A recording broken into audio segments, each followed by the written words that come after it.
This $5 billion floating community in the middle of the sea is insane.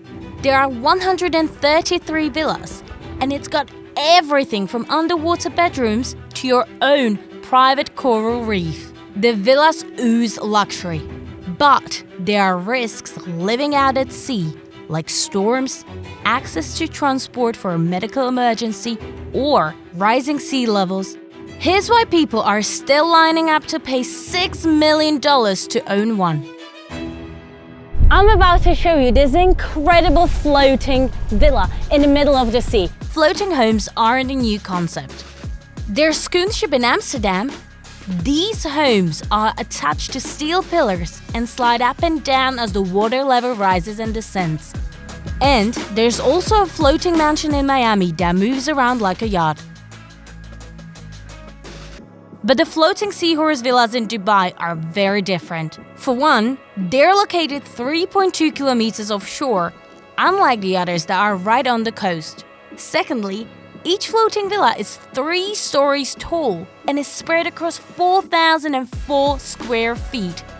One deck is at sea level, the second deck is above it, and then there's the third deck that's completely submerged underwater. Lastly, these villas don't have a propulsion system like a boat, nor are they resting on a permanent pillar that's fixed to the seafloor.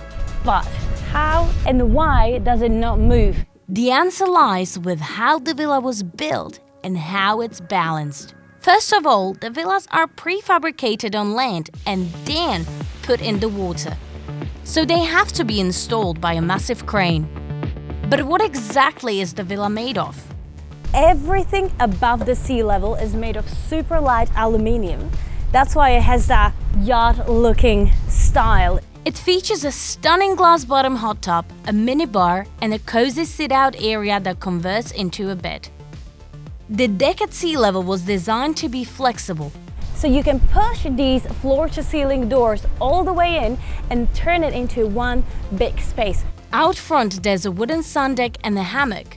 That's quite fun. This is a really cool chill-out area over here. And at the back, there's a private seating area. On the inside, you have a kitchen, a dining room, and a huge marble bathroom. These are your designed windows. They go all the way in and they bring that extra light into the living room. They're really cool. They are really cool. All these luxuries on the 2 top decks pose a very big problem. The villa was off balance. For one, the villa's shape was asymmetrical, and this wasn't ideal. Because for an object to float, one of the first things you need is symmetry, just like the V-shape of a boat. Additionally, the weight on each deck wasn't evenly distributed. There were heavy marble bathrooms on one side and lighter, emptier spaces in the opposite corner. And if left as is, it would probably tilt, or worse, just flip over. To stop that from happening, they created something called a double bottom. Basically, it's a 1 meter high space between the floor and the concrete lower level. And they filled this space with small steel slabs that acted as ballast to help it float. This only solved part of the problem. The next issue came from the villa's underwater deck.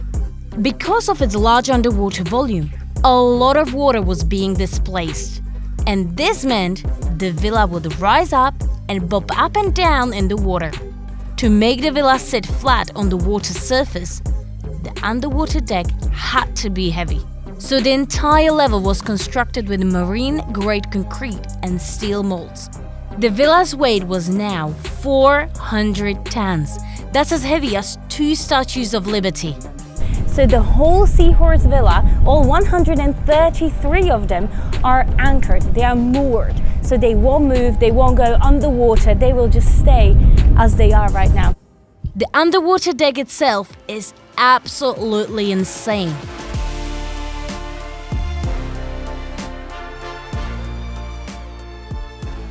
The rooms can be used as bedrooms or extra living spaces. It's got an underwater bathroom and a TV that comes out of the ceiling. The most stunning bit is the floor-to-ceiling windows that give you a clear view of the fish outside. And you get a customized coral reef too. So Seahorse Villas have their own coral nursery. So what happens is that when you buy a house, you have a backyard where you plant your trees and flowers. Well, with seahorses, you get a catalog with corals. And based on what corals you choose, those are the fish the coral will attract, because different coral attracts different fish.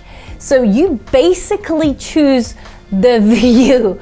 You choose your live television view. That's pretty cool, and it helps the coral ecosystem to restore again. But I know what you're thinking. What if this massive window cracks? Well, obviously the entire villa would sink, costing the owners millions of dollars. But that's almost impossible. For one, the glass is 9.5 centimeters thick and it's practically bulletproof.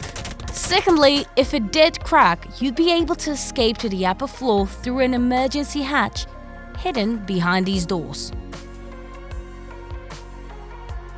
Lastly, the distance between the seabed and the lower level of the villa is only 1.5 meters. So if it did sink, it wouldn't go very deep down and you'd be able to save most of it.